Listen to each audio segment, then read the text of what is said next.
Asun, selamat pagi semuanya. Assalamualaikum warahmatullahi wabarakatuh. Pemirsa semuanya, ya, kita sebagai orang yang lahir di bumi pertiwi memiliki keanekaragaman budaya.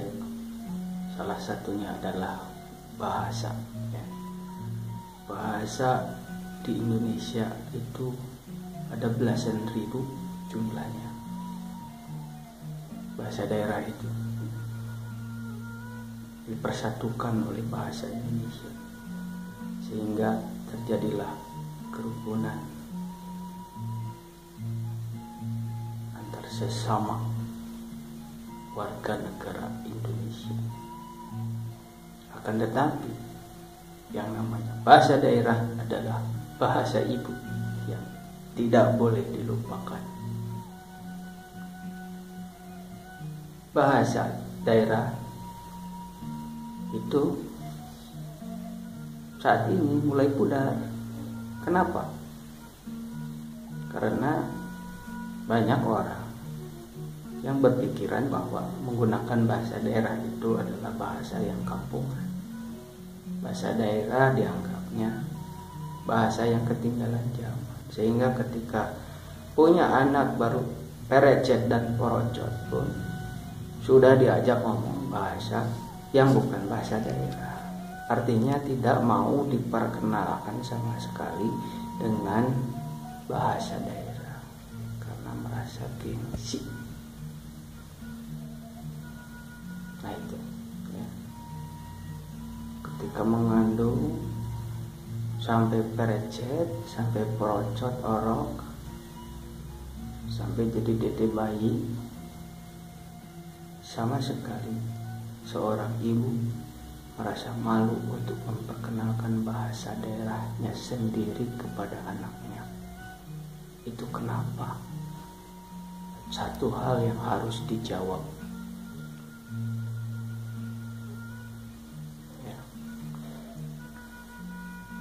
Nah, itu pesan moral saya tentang bahasa daerah. Kita kembali ke bahasan kosakata, ya. Yaitu pertama, ambil potretan dulu. Bobodoran. Bobodoran artinya membuat lawakan, membuat bodor, membuat guyonan, jadi buat grup, kelompok bicara, obrolan tapi sambil melawak gitu ya. Karena biasanya orang Sunda itu identik dengan bodor. Ada istilah bobodoran, ya. Sudah ada tradisi sejak zaman dulu kalau tidak melawak ketika berbicara dengan lingkungan sekitar, jadi tidak afdol begitu ya. Jadi antara ngabodor dan serius itu berimbang. Itu karakter orang Sunda, ya. Kemudian ada lagi bobolokot. Bobolokot itu artinya berlumuran, belepotan. Padanan kata dalam bahasa Indonesianya, bobolokot itu belepotan sama lumpur. Jadi berlumpur-lumpur di bajunya, di badannya. Habis main bola di lapang dengan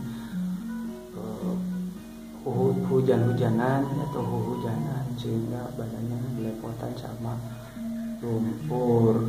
Sehingga disebutnya kalau di Sunda itu bobolokot. Bisa juga bobolokot itu berkeringat, bercucuran keringat, ya, sampai bajunya basah kuyup gitu.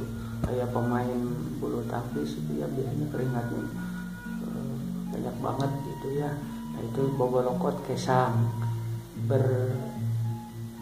berkeringatnya banyak sekali gitu.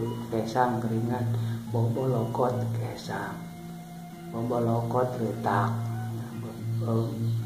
berlumuran lumpur gitu ya. Nah, itu. Lalu ada lagi bobogohan. Bobogohan itu kalau si Ujang sama si Nyai ini berpacaran, itu namanya bobogohan. Jadi kalau bogo ya artinya cinta ya, perasaan cinta. Bogo tertarik ya. Kalau bobogohan proses berpacaran, saling memacari. Bobogohan juga bisa berarti bogoh, bohongan. Jadi ada dua makna. Bobogohan pura-pura bogoh, nah, pura-pura jatuh cinta bisa juga itu. Ada dua makna. Jatuh cintanya nggak beneran, bobogohan. Ada juga bobogohan pacaran. Jadi tapi yang makna kedua itu sudah sangat jarang dipahami oleh banyak orang, karena yang populer di Tatar Sunda itu yaitu bobogohan makna pertama, yaitu bobogohan proses berpacaran. Wah, si Ujang dan si Nyai bobogohan ya. Nah itu gitu ya. Kemudian ada lagi bobotok. Kalau bobotok itu penganan atau makanan yang dibungkus daun pisang, disepan atau di tanah ya, di panci gitu. Jadi ada gula merahnya ya, bobotok kan. Kalau saya tidak tahu persisnya, lupa bobotok itu bahannya apa saja, cuman yang saya ingat ya, ada gula merahnya, kenyal ya, bobotok ya. Soalnya sudah lama sekali saya sejak masih kecil banget itu makan bobotok itu ya, sekarang udah sangat jarang bobotok itu. Nah, kemudian bobos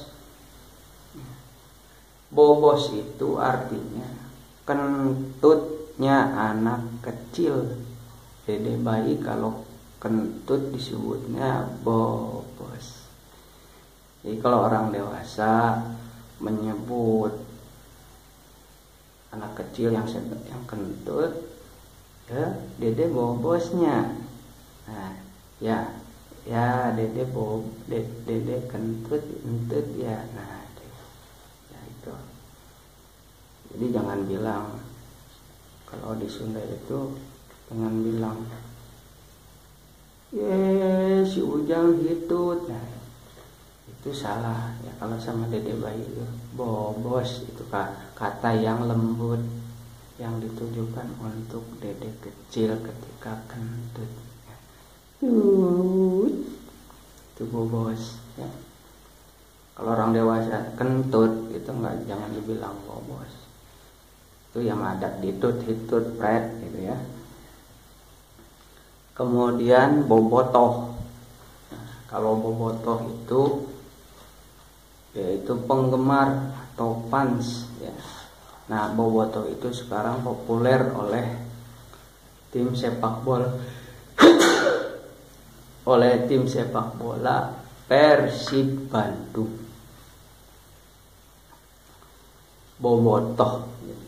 Bobotoh artinya penggemar, fanatik.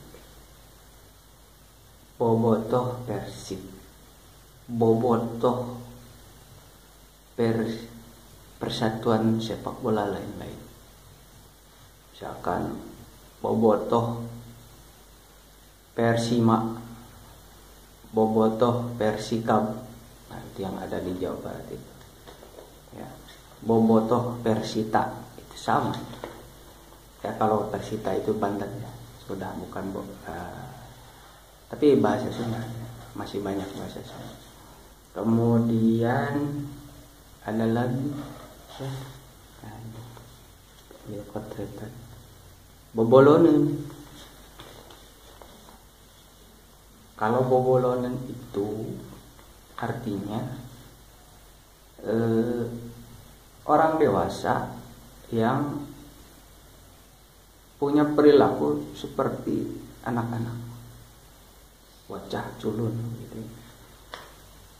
Orang dewasa yang punya tingkah laku, karakter, dan perilaku yang mirip anak kecil.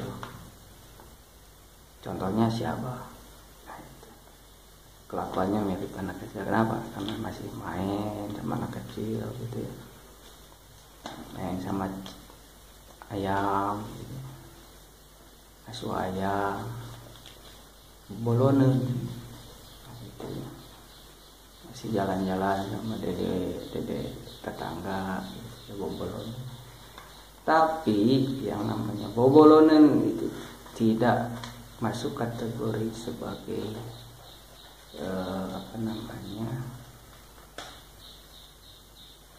tindakan yang negatif, karena bobolonen itu adalah bagian dari jiwa ya, dimana seseorang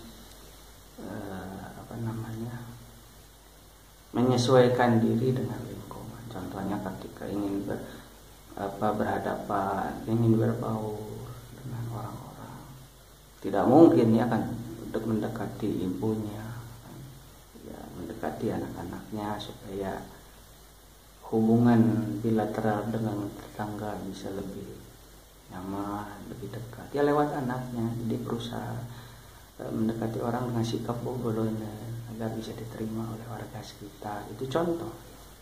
Itu. Ya kalau misalkan ada seorang single parent punya anak yang didekati, ingin dekat dengan tetangga, tapi tetangga itu kan misalkan janda atau punya suami, masa harus berdekatan dengan ibunya? Itu kan bahaya. Nah, jadi ada upaya bahwa bobolonen itu tidak selamanya hal yang minus. Nah, itu contoh ya. Kemudian boboncengan. Nah, kalau boboncengan itu artinya berboncengan, naik motor berdua, boncengan, boboncengan, kemana-mana duaan, boboncengan. Ya. Kalau boboncengan itu kok volumenya sering begitu ya, tidak hanya sekali berduaan naik motor, boboncengan, ya. Kemana, ke Jakarta duaan, ke Semarang duaan, ke Surabaya berdua aja naik motor misalnya gitu. Nah itu, jadi itu beberapa kosakata yang awalnya bobo ya. Jadi kalau bobo sendiri itu artinya tidur. Tidur bahasa kata yang lembut untuk mengungkapkan bahwa bobo itu tidur. Kalau di Sunda itu bobo itu banyak ya. Ada bobo, ada kulem, ada hees, ada molor, dan lain-lain. Ada tingkatan dari halus sampai kasar, dan kasar pisan, paling kasar itu ada di Tatar Sunda itu. Ya. Jadi bahasa Sunda itu ada beberapa tingkatan untuk anak-anak, untuk remaja, dan ini ada grade-nya. Jadi tidak bisa kita itu mempelajari bahasa Sunda dengan satu kata. Tidak bisa dipakai untuk semua kalangan. Ya, ada grade, ya, ada kromo inggil ya kalau bahasa Jawa itu. Ada tata kramanya.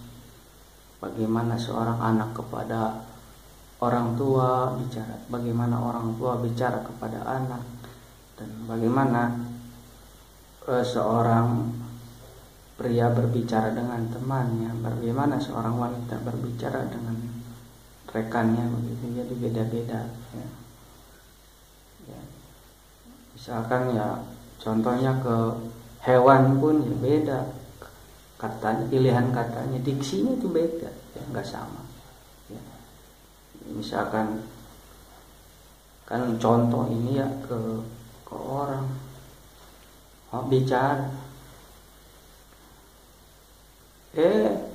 hari mana atau molor wae.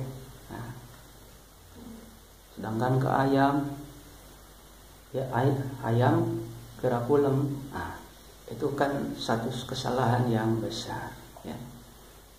Jadi salah diksi itu kan bisa berakibat fatal. Orang bakal marah, masa ayam kulem saya bawa molor.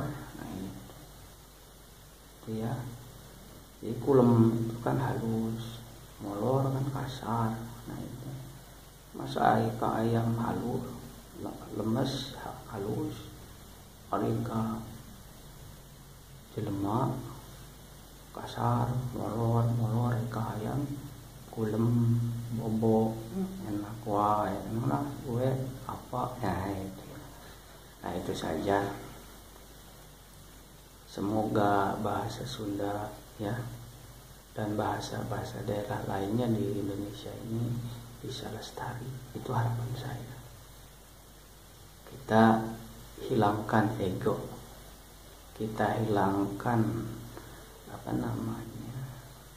rasa gengsi, karena bahasa daerah atau bahasa ibu itu bahasa yang melahirkan kita ya. Kalau tidak punya bahasa ibu, zaman dulu kan belum ada bahasa Indonesia. Bahasa Indonesia itu bahasa daerah yang mempersatukan satu negara, yaitu Indonesia. Bahasa Indonesia itu awal bahasa Indonesia itu kan lingua franca dari dari keseluruhan bahasa daerah di Indonesia. Jadi hanya bahasa pemersatu. Sedangkan bahasa daerah tetap harus kita ketahui, kita pelajari, dan kita pakai dalam kehidupan sehari-hari, tidak boleh hilang. Ya, kalau misalkan hanya dengan tetangga, ya kenapa harus berbahasa Indonesia? Kecuali orang dari luar. Ya, orang Garut asli dengan orang Sumedang ngobrol bahasa Indonesiaan, ya saya kira itu tidak ada upaya untuk melestarikan bahasa daerah. Ya sebisa mungkin ada upaya yang verbal untuk melestarikan bahasa daerah. Ya, sekian dulu dari saya. Jangan lupa untuk tetap stay di CSA akun. Simak terus channel si Abah di YouTube. Oke, don't miss it. Dah.